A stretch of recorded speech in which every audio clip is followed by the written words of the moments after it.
Welcome. Thanks for joining us. If you are enjoying this content, please like, share, and subscribe.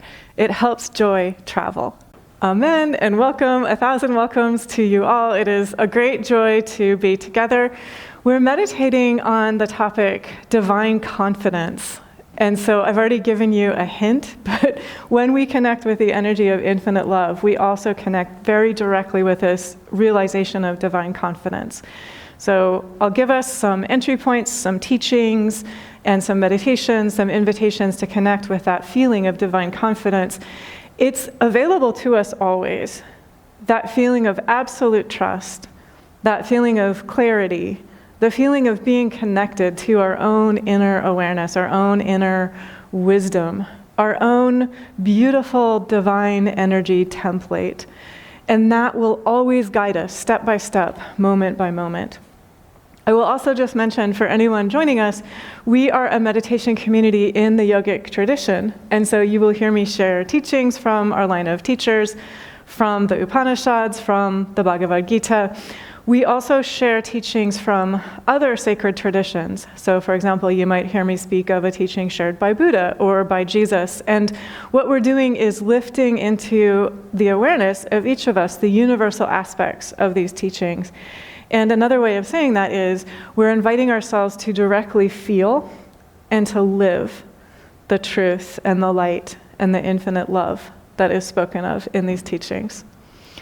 So Swami Nityananda says this, and I'm inviting us to feel the spiritual energy of this, to directly realize within our own body, our own heart, our own mind, our own life, what is spoken of here. I choose to trust in infinite love because nothing is more important to my well-being than the experience of the reality of love. Nothing is more important. I choose to connect with the love I'm seeking. The love that I'm seeking is within, and the seeking starts within. And he goes on and he offers a couple of observations, which is compassionately reminding humans that it can be easy to seek outwardly and to ask someone from the outside to reflect infinite love back to us. And he actually says that's backwards. Infinite love comes from within ourselves. And when we connect with infinite love within ourselves, then that energy of infinite love flows forth in purity. And there is usually a process of what yogis call self-purification. So the yogis say that there's a process where the heart is purified. And the heart is purified so that we're not limited by prejudices or reactivity or judgment. And we're able to see infinite love reflected in the ground beneath our feet when we're walking on the ground. We're able to see infinite love reflected in every drop of rain that falls. We're able to see infinite love reflected in the sun when the sun is radiantly shining. But also we're able to see infinite love reflected universally in all humans, in all plant life, in all animals. And then we're moving in this field of infinite love. And when we're moving in this field of infinite love, our continuing, ongoing experience will be infinite love because we've universalized it. We've moved beyond prejudice and judgment and restriction and reactivity, and we're in contact directly with that radiant, universal, infinite, pure love. Another way to put this is pure love. And so it's beyond the individual, it's beyond the personal, and it's absolutely pure. So it's noble, and it's honorable, and it's filled with this energy of what is faithful and what is highest and what is best, what is the energy of absolute joy and peace as well. So when we connect with infinite love, we're also just going to spontaneously be filled to overflowing with the energy of joy. So I'm inviting us, silently and inwardly, I connect with the energy of infinite love. And you also might just know for yourself and give yourself permission to name, by what name do I call infinite love? So I'm using Swami Nityananda's phrase right here, My own phrasing for it is usually pure, divine, infinite love. So I would say for myself, I choose to trust in pure, divine, infinite love, because nothing is more important to my well-being than the experience of the reality of pure, divine, infinite love. And so for yourself, by what name would you call that? And your name is perfect. Like, that's the name that your heart overflows with respect and love and goodwill and gratitude and joy.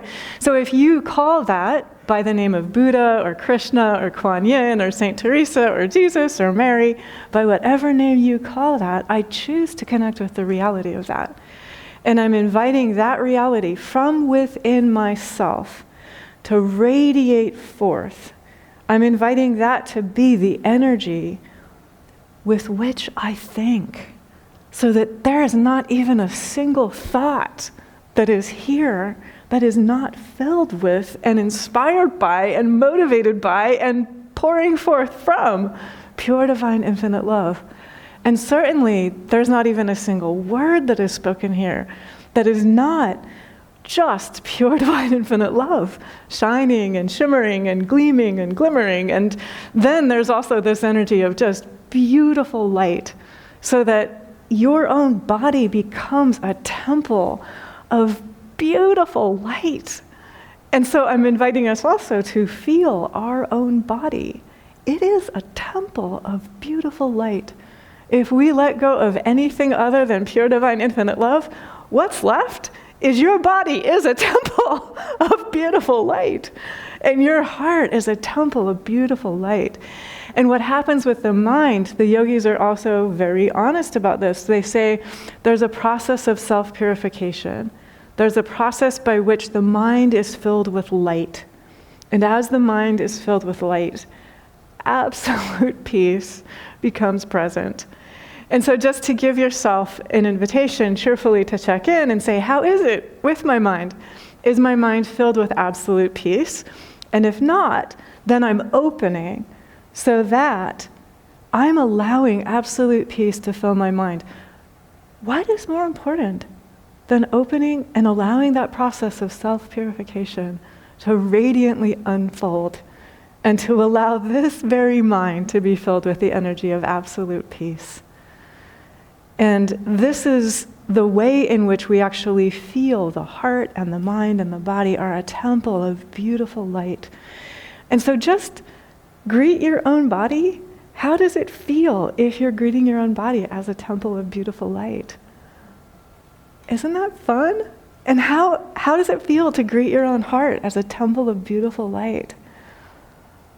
Amazing, right? And greeting your own mind as a temple of beautiful light.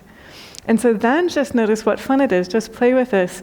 You know, if you feel like it, gently and smilingly look around to the other people who are meditating. That's a temple of beautiful light. You can see people greeting the temple of beautiful light. It's amazing greeting the temple of beautiful light. And so then just imagine you are a temple of beautiful light moving through this realm of time and space. And everywhere that you go, the only thing you're observing is another temple of beautiful light. What's the world population? Is it up to almost 7 billion these days? Is it about that? So that's 7 billion beautiful temples of light. And that is all that you are observing and perceiving in the realm of time and space. So this is possible. This vision is possible. Yogis term this universal vision. And so clearly, to expand into that radiance of seeing only the temple of light everywhere always, I'm asking myself, each of us is invited to ask, what do I set aside? What do I let go? What limitations or judgments or blame or anger or hatred or pain or fear do I let go in order that I may live and move and breathe and have my being directly in this realization? This is just a temple of beautiful light. All of this existence is a temple of beautiful light. And everyone that we look upon, they are a temple of beautiful light that is experiencing time and space in whatever way they are experiencing time and space. At their core, there is this radiant, beautiful light. And so then I'm just inviting us to think back over your past week, think forward over the week to come. What becomes possible if you directly allow yourself to feel everyone that you encounter last week, everyone that you encounter in this coming week? It's simply a temple of beautiful light, greeting a temple of beautiful light. That's the universal vision, seeing the divine everywhere. And until we are living in that continually, ongoingly, always, until we are established in that, then our practice is to be willing and joyful about letting go of any thoughts, any words, any feelings, any choices, any actions that don't energize that direct felt connectedness with pure divine infinite love. And the really good news is that as we choose pure divine infinite love, as we choose direct awareness of I am in this beautiful temple of light, that alone is real. We change our experience. We change our thoughts, and then that in turn changes our feelings, which changes the energy that we're moving in, which changes our experience. So we really are changing our own world as we lovingly work with our own thoughts, so that we live and move and breathe and have our being always in this energy of pure divine infinite love, continually, not stepping aside from it for a single moment. So I'm going to share a couple of scriptures and a couple of stories and invitations for us all to connect with this pure divine infinite love. The Mandukya Upanishad shares this. And so allow yourself to feel directly. The language here is slightly different. It's naming that same universal awareness, which inspires and also requires us to go beyond the limits of the human mind. So set aside the limits of the human mind and allow yourself to directly encounter this absolute awareness that is described in this amazing Upanishad. The absolute self is neither outer nor inner consciousness, neither sensory consciousness nor consciousness sustained by finite concepts. It is not even that consciousness by which the reality is cognized in the relative world, because it is not qualified or dual consciousness. It is not unconsciousness either. Notice how many things have vanished. It cannot be seen with physical eyes, nor touched by the hands. It is beyond the reach of sense perception. Speech cannot express it. Mind cannot conceive of it. Intellect cannot comprehend it. It transcends all categories of time, space, and causality. It is pure consciousness. It is bliss. It is immortality. It is the absolute. This is the absolute self. Realize oneness with the self. That's why we're here, to directly realize that which is beyond all limitation, beyond speech, beyond mind, beyond the effects of duality, is the way that the Bhagavad Gita names it. So the Bhagavad Gita also says, I am not known to objectified consciousness.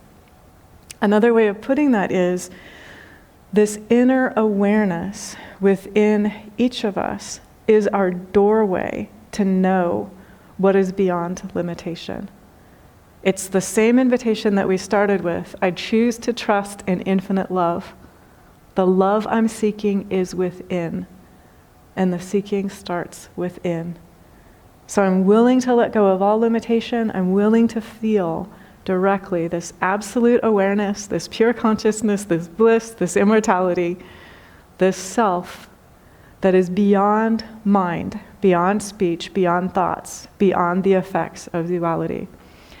The Buddha describes this as well. My mind has gone beyond the transitory, the conditioned, and has achieved the extinction of craving. So craving goes away. The fire which otherwise burns us melts away into absolute peace, into the fullness, the energy, the consciousness, the direct realization of fulfillment, which is always here, always present, always with us.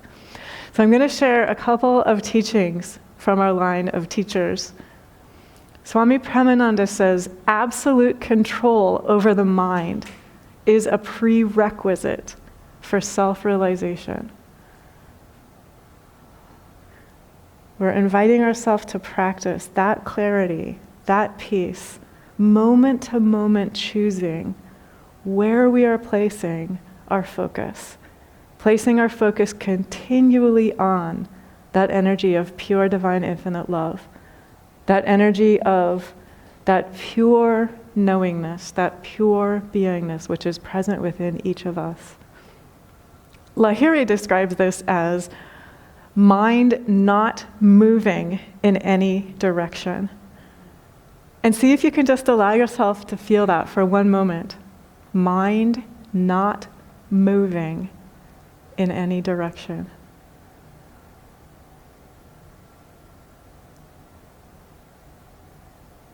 And notice what awareness is still present when mind is not moving in any direction. And notice that it is possible ongoingly to live mind not moving in any direction. And what happens then is that energy of pure divine infinite love pours forth through us, continually is shining and sharing through us. The way that Yogananda put this, he said, we're seeking a mind so calm, so clear, so pure.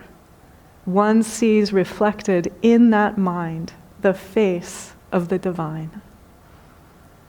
And so see if you can just allow yourself to be so calm, so clear, so pure, that it is like a mountain lake that has not even a breath moving across the surface.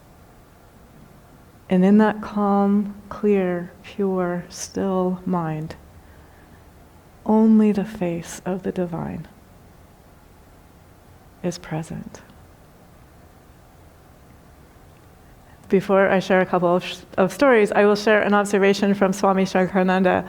He acknowledges very cheerfully, with utmost love, this practice takes total mindfulness, presence of mind and attention. And so I'm willing, for each of us, I'm willing to practice this total mindfulness.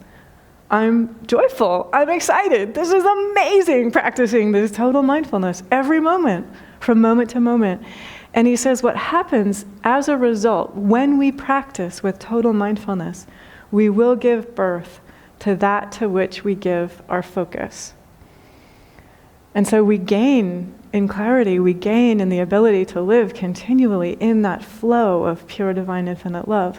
He also adds a note which says that one of the things that gets in the way is that people think that it is conditions that create how we feel. And so he's actually saying it's not conditions that create how we feel. It is this total mindfulness, this total presence of mind, this total attention from moment to moment that creates how we feel. So from moment to moment, we're inviting ourselves to see the presence of the divine walking with us always. A couple of weeks ago, we shared the story about the road to Emmaus. And in that story, there's a teaching for all of us. Jesus is actually walking alongside Jesus' students, and the students don't recognize that their teacher is right there with them. And the metaphor, the teaching for all of us is the divine every moment of our existence as we walk the walk of life. The divine is with us every step. The divine is with us every moment. The divine is with us every heartbeat. And so the question for each of us is, am I allowing myself to be directly aware through all of my experiences, through every aspect of my journey? The divine is with me from moment to moment. I'm going to share a couple of stories. Often this is easier to see looking at other people's lives than looking at our own lives. And so this is a story, I saw a video a few weeks ago, and it was a man, his age was not given, but he looked to be like maybe 25 or 30. based on the video. And it was a friend of his who had taken the video, and they were arranging a birthday celebration for this man, and it was the first time in his life that his birthday had been celebrated. I see other people seeing this video as well. And so his friend had a red bandana around his eyes and led him to the doorway of a house, took off the red bandana, walked him through the door, and then inside there were people who said, "Happy birthday!" And he took the red bandana and promptly started wiping his eyes because he'd never had a birthday party. 25 or 30 years and never had a birthday party. And then the video just followed him through what would be normally a very ordinary, like, "Hi, I'm hugging you. We're here at a birthday celebration." Except on this video, everyone kept crying the whole way through. He would hug one person and they would start crying. And he would go to the next person and then they would start crying. And so if you can see that, you can see when you look at that man's journey, the divine was with him those 25 years in preparation for this birthday celebration. And the divine is with him in the birthday celebration as well. There's never a moment in his journey that the divine is not present.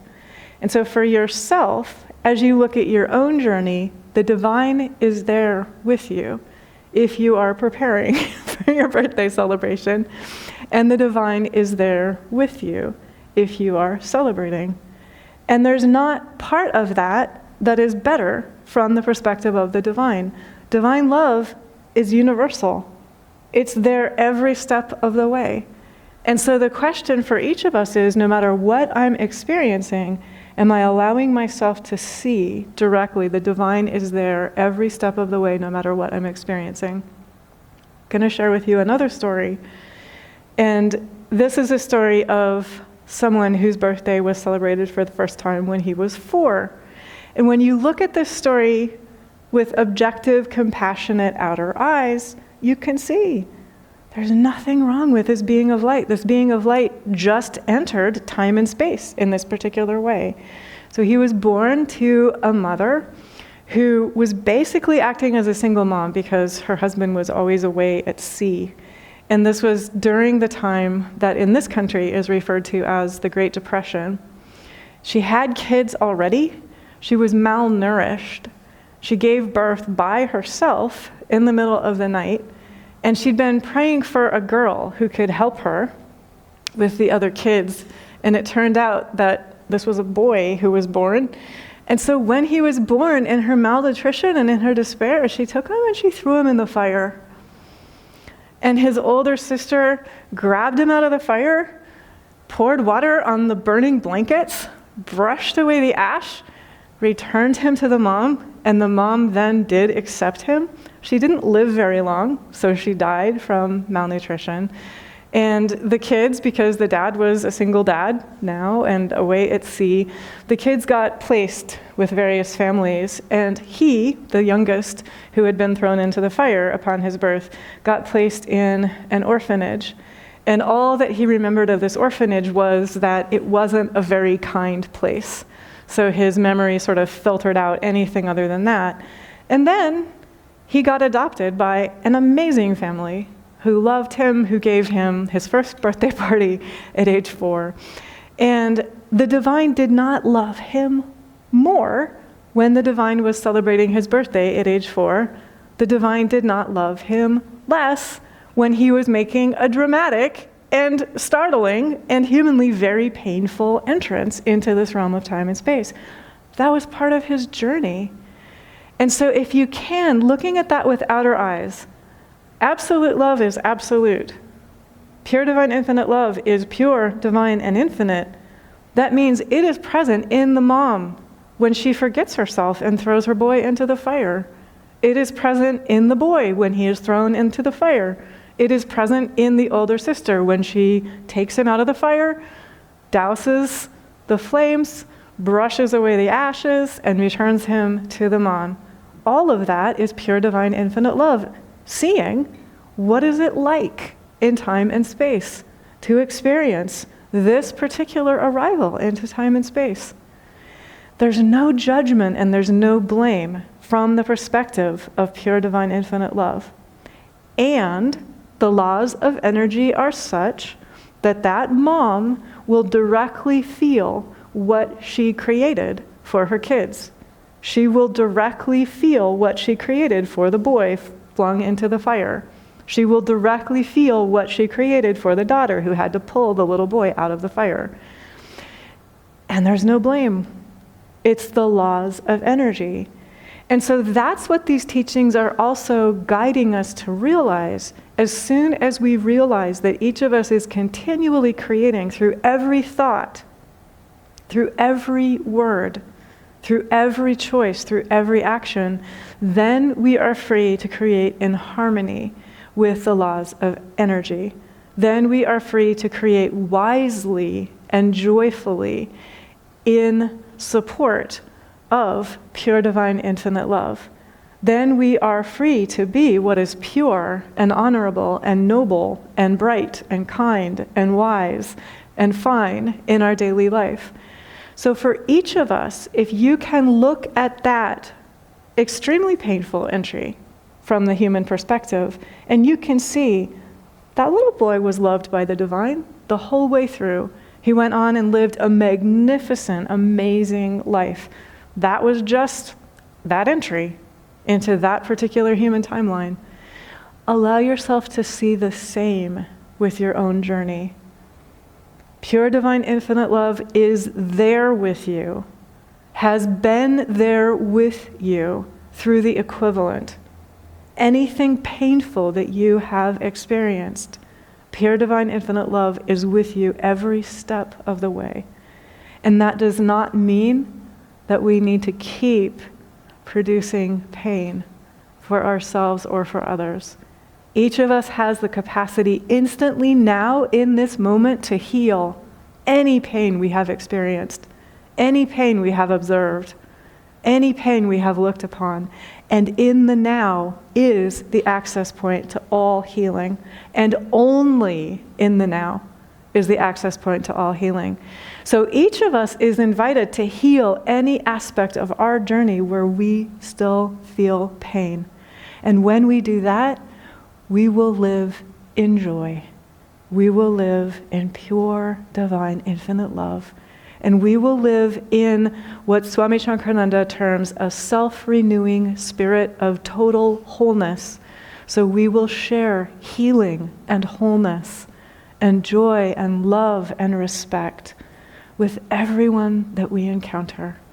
And we will share goodwill every step that we take, every thought that we think, every word that we speak, every choice that we make. Thank God, and God bless us all.